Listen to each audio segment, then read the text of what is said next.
đầm lâu tên đầm đó ở ngày cha uy agol ngày tên dòng gol lệ pa ang ngày uy hi hô chút lung ngày na kim dâu lâu ken pha trong bát thế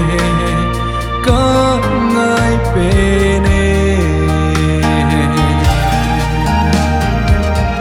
ba cái gì na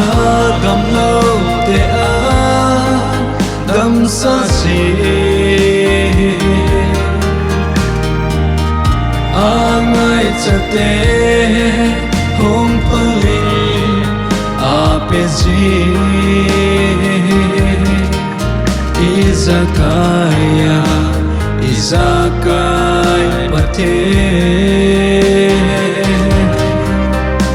Izakaya, chăm kim amabo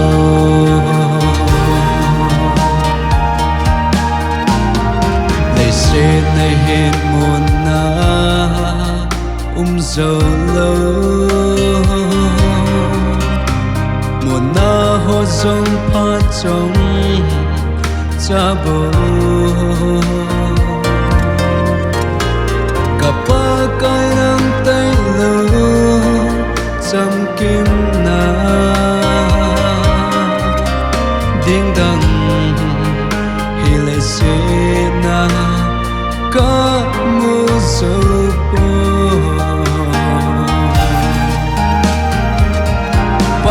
cái gì nó đầm lâu te a đầm sa gì a ngày cha te ôm palin a be gì izakaya izakai pate Izakaya chăm kim amabo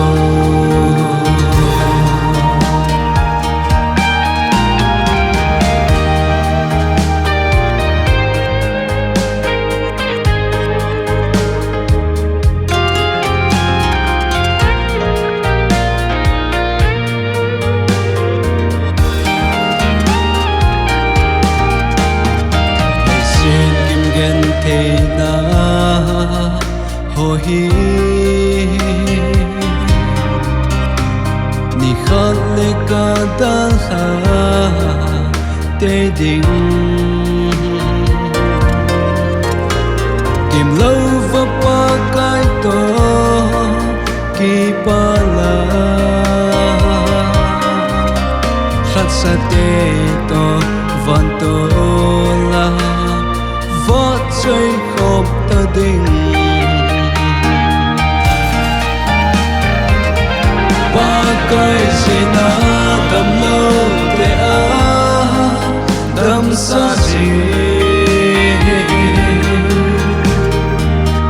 a ngày cha te hong palin a pe gì